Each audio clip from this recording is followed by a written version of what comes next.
Goeiemiddag. Ons gaan vandag aandag gee aan korting ontvang wat gekanselleer moet word wanneer 'n tjek geweier word.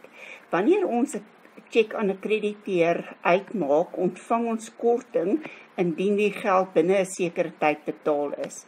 Indien hierdie tjek gedishonoreer word as gevolg van onvoldoende fondse of omdat die bedrag in woorde en syfers nie ooreenkom nie of die datum is foutief, enige rede, beteken dit ons sal 'n inskrywing in die algemene joernaal moet doen om die kortingrekening te debiteer, sodat ons die korting kan verminder, want nou moet ons dit kanselleer, ons ontvang nie meer die korting nie. En ons sal die krediteure kontrolerekening krediteer, want die korting wat ons voorheen ontvang het, skuld ons nou weer aan die krediteur. Op 2 September is 'n tjek vir R100 ter vereffening van 'n rekening van R110 uitgereik. Ons het dit in die KBJ aangeteken en gewys dat die krediteure kontrole is 110, die korting ontvang was 10 en in die bank het ons R100 aangedui. Op 2 September betaal ons met 'n tjek ter vereffening van die 110. So dit is die inskrywing wat in die kontantbetalingsjoernaal aangeteken word. Nou word hierdie tjek teruggestuur weer deur die bank tesame met 'n debietnota.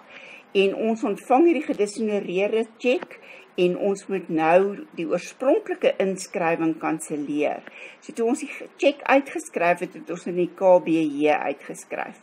As ons die tjek wil kanselleer, moet ons dit in die kontantontvangste joernaal kanselleer. So ons gaan in die kontantontvangste joernaal wys dat ons nou weer R100 vir die krediteure skuld, omdat die tjek se R100 gekanselleer word. In die kontantbetalingsjoernaal het ons 'n korting ontvang kolom, in die kontantontvangste joernaal 'n korting toegestaan kolom. So ons kan nie korting in die kontantontvangste joernaal kanselleer nie. Ons moet 'n algemene joernaal inskrywing doen om die korting te kanselleer.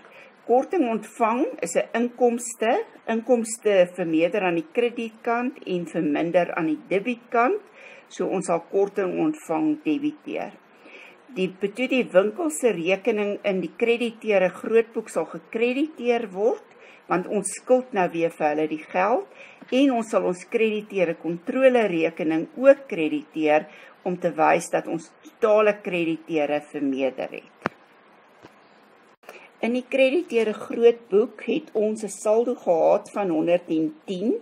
Toe ons die geld betaal het, het ons gewys dat ons met 'n tjek die R100 betaal het, R10 korting ontvang het en ons skuld vereffen het.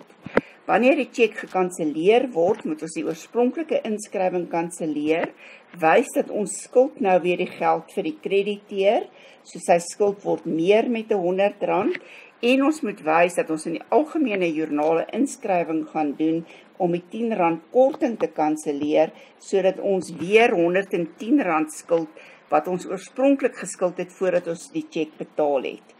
Die krediteure kontrole het 'n kredietsaldo.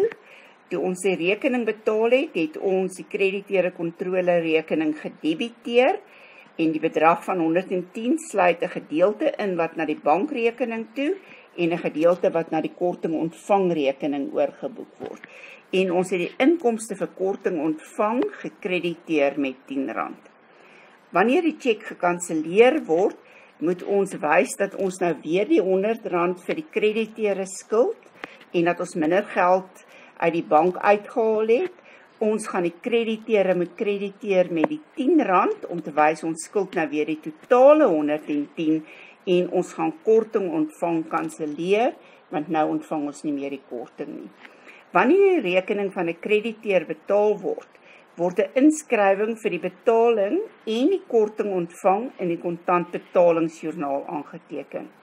Indien die tjek gedishonoreer word, moet die inskrywing in die kontantontvangste joernaal gedoen word om die oorspronklike inskrywing in die kontantbetalingsjoernaal te kanselleer. Indien die tjek gedishonoreer word, sal ons nie meer die korting ontvang nie, so die korting wat ons voorheen ontvang het, moet in die algemene joernaal gekanselleer word en wys dat ons weer ekstra geld vir die krediteure skuld.